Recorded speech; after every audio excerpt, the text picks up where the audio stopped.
Hello, happy Thursday. Little late with doing the recap from last Thursday's mystery grape and blind tasting benchmark region.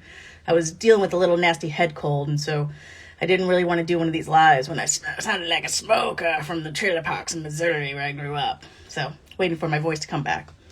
But the wine last Thursday was South African Chenin blanc, and it was a very, very broad region that I had for it. Everything from inexpensive to the super premium and acceptable to outstanding. So I kind of had the notes try to reflect that broad range because just about anything from South Africa there among Chenins is fair game.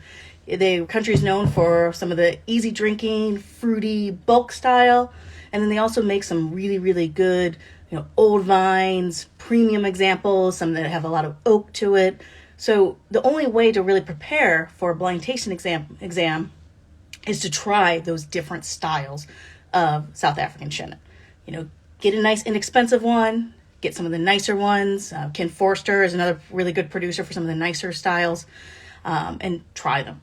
But there are some things that are in the clues themselves that could help steer you a little bit towards Chenin blanc as a grape, and particularly South Africa. So let's review those clues. So clue number 1 from last Thursday's game: golden, delicious apples, yellow apples, or a little riper tree fruit. Clue 2, yellow peach, riper stone fruit. Clue 3, guava. Clue 4, pineapple. So it's now tropical. And so you're seeing ripe tree fruit, ripe stone fruit, tropical. These are clues that are pointing you towards a warm climate. So we're definitely not in the Loire.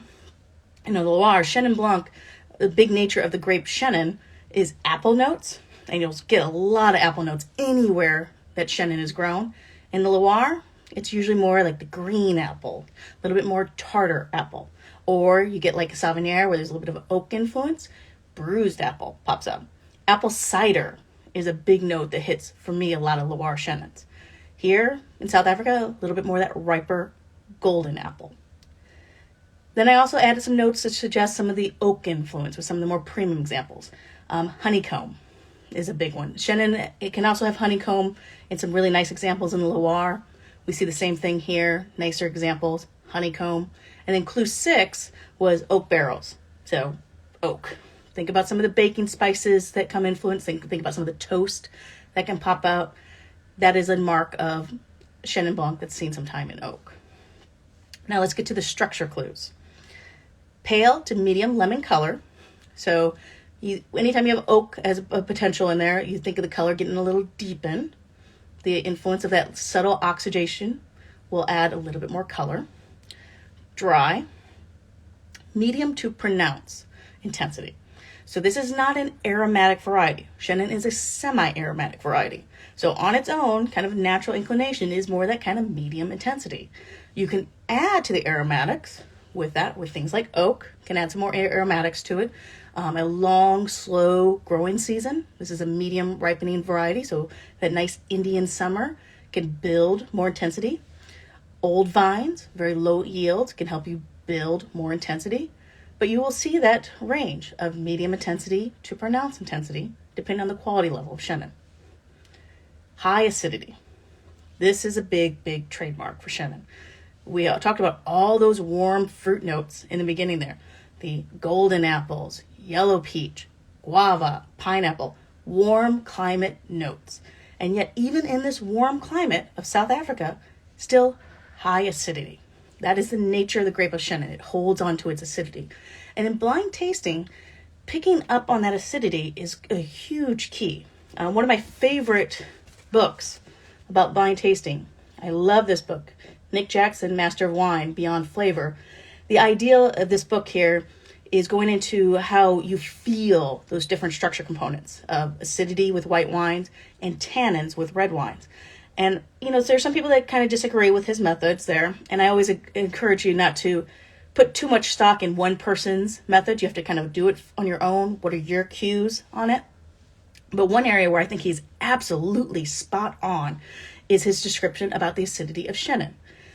He describes it kind of a crescendo on it, that it when you first put it in your mouth, you're not really getting that huge acidity, but it starts building and building and building to the point that when you're holding it in your mouth for several seconds, it starts feeling more painful. That acidity, the way it's attacking your mouth on there, you're feeling that it's hitting your pain receptors because there's so much acid there. And this is something to encourage you to try on your own. When you're tasting a Chenin, hold it in your mouth. See how many seconds before it starts feeling painful. But in particular, when you think about from a warm climate area like South Africa, when you first put that Chenin in your mouth, you're going to get that ripeness of that fruit, that roundness. You are definitely not going to perceive that acidity right off the bat. So that's when you need to hold that in your mouth and feel that building. And that will start cueing you in that, hey, I'm dealing with a high acid grape. It's easy to be seduced and think it's a lower acid because of how ripe the fruit is. And that's where a lot of blind tasters are going to go astray. So focus on the acid. Continuing with the structure, medium to medium plus body.